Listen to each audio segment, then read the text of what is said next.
Nesse capítulo, nós vamos falar sobre os números quânticos. Primeiro, nós precisamos saber que a eletrosfera ela é dividida em camadas, com letras que variam de K até Q, tá? O Bohr, ou melhor, Niels Bohr, ele observou que o elétron ele gravita em órbitas circulares ao redor do núcleo. As órbitas têm energias constantes e são chamadas de níveis ou camadas, tá? Um elétron situado em uma órbita mais próxima do núcleo terá menos energia que um elétron situado em uma órbita mais distante. Então, a gente tem aqui, ó, as camadas, tá? Associada a essas camadas, a gente tem uma quantidade máxima de elétrons. Bom, aí a gente vai para o número quântico principal, que é simbolizado pela letra N. Indica os níveis de energia. Então, associada à camada K, nós temos o primeiro nível de energia. Associada à camada L, a gente tem o segundo nível de energia, terceiro e assim por diante, até a última camada. Porém, o número quântico principal vai ser esses valores aqui, olha. Primeira camada, n igual a 1, segunda, n igual a 2, terceira, n igual a 3 e assim por diante. O número quântico secundário ou azimutal é simbolizado pela letra L, tá? Ele indica os subníveis de energia.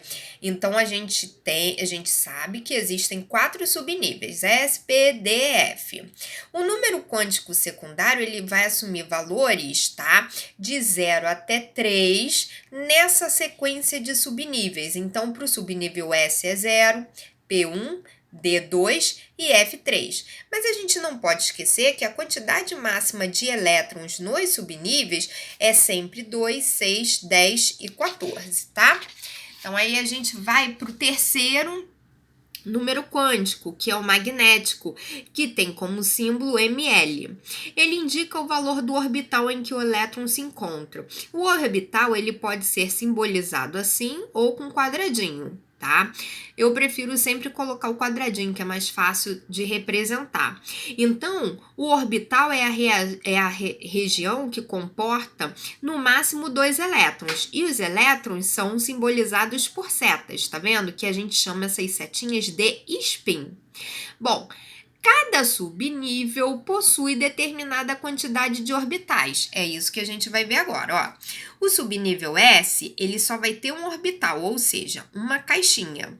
O subnível P tem 3 orbitais, ou seja, 3 caixinhas, tá?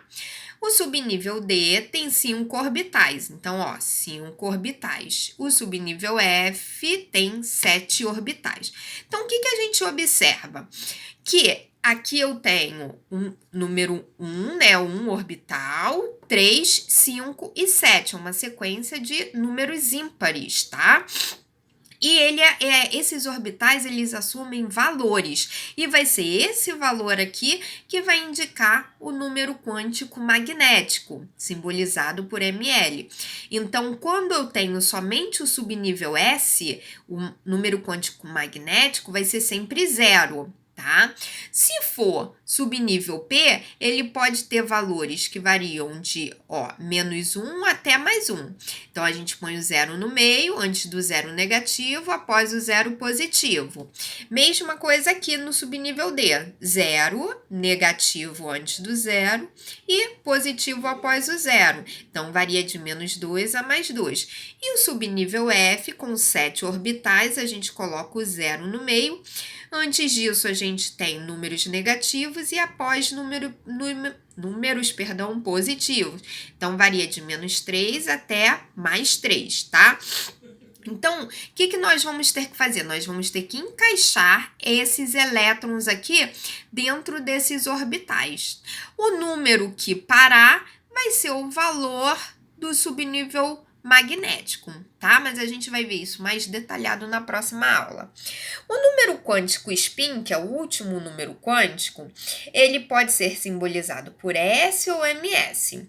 Ele vai indicar o valor do spin, ou seja, da setinha. Se o spin estiver para cima, mais meio. Se o spin estiver para baixo, menos meio. Um outro detalhe, quando a gente preenche os orbitais, a gente sempre deve preencher desta maneira: primeiro spin para cima, depois spin para baixo. Sempre nessa ordem, tá? Que é o princípio da exclusão de Pauli.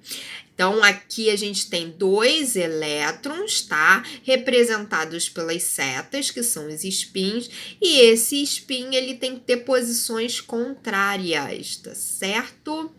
Então, na próxima aula, a gente vai continuar vendo essa parte de números quânticos.